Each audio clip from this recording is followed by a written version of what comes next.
Welcome to A Course in Business Miracles. This is Heather Dominick, creator of businessmiracles.com and founder and leader of the highly sensitive entrepreneur movement. Join me today for some genuine practical assistance and a business-altering and life-changing experience, a business miracle. This is A Course in Business Miracles, episode 103, Difficult Conversations, part 2 of 2. Listen in while I coach one of my highly sensitive leadership members on how to stop resisting and create a both-and solution.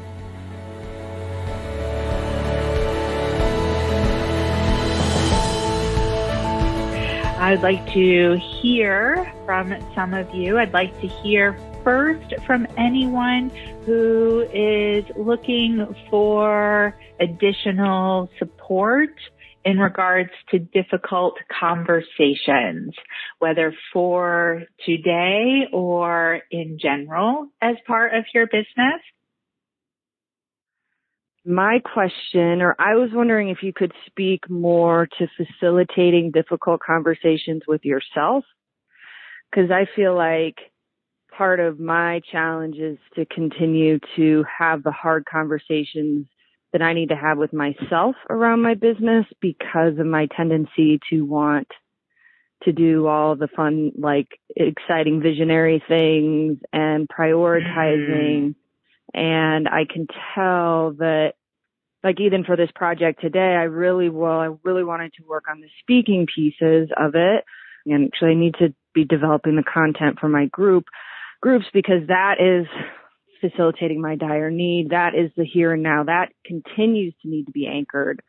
But the speaking is what I'm drawn to. So can you just speak a bit more to that, or any suggestions on facilitating that? Because it's kind of harder to have a conversation with yourself.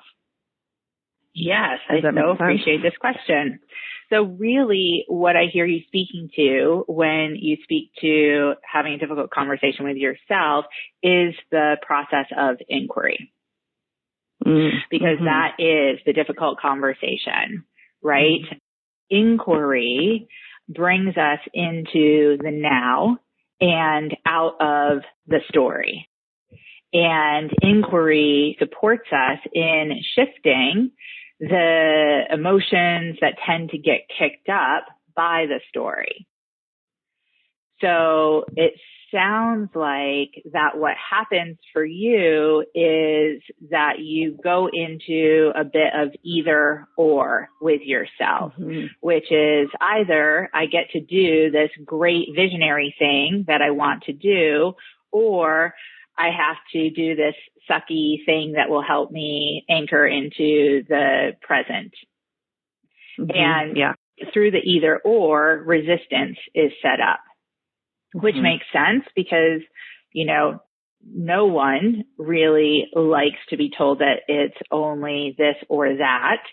No one really likes to be given an ultimatum, especially for those of us who are highly sensitive, when we have spent so much of our lives unconsciously compromising for others and unconsciously compromising our essential self for what we believe that we should do, have to do for the socialized self. So the first step that I would recommend is that you dump out like all of the resistance and then identify and then inquire. That would be number one. And then as part of that, to have the intent for what is an inspired both and action. So what I will offer up, I do definitely recommend those steps that I just walked you through, but what I will offer up just as a fast track example would be for today, a both and inspired action possibility would be, I will take the first 15 minutes to just give myself the space to like brainstorm about things that I'm interested in doing for speaking. And then I will look to see how perhaps the things that I'm looking forward to doing in regards to speaking could also influence my groups right now. Mm-hmm. Yeah. Because most likely there is a connection, right? Because running a group is really like mini speaking. Mm-hmm.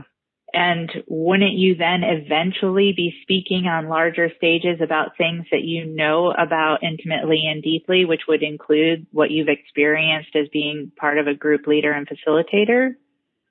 Right. So could there be some creative possibility in exploring it that way? Mm-hmm. What comes up for you when I offer that both and?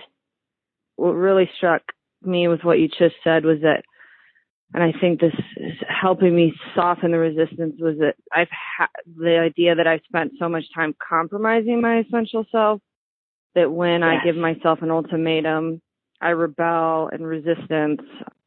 Yes. And that feels very true. So now I just have a bit more compassion for why I have so much resistance, and it's really coming from a place of my essential self being like, no, we have so much great, exciting stuff to do.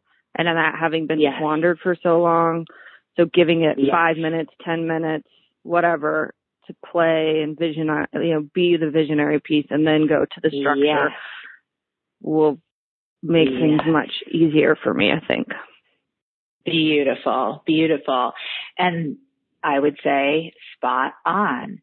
And the value of deeper inquiry will support you in then being able to unlock or shift out of the resistance when it comes up that much more quickly, because it will come up again because of so many years of that squandering of the HSE essential self.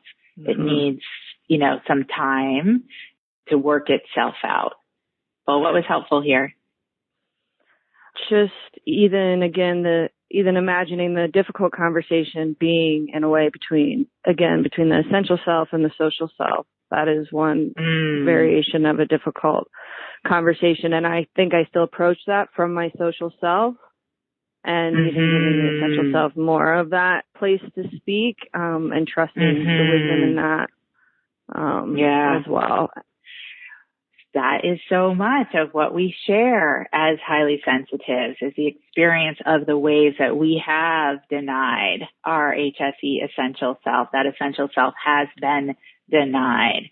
So what is the way that both and is meant to show itself for you as part of difficult conversations and or other aspects of your business?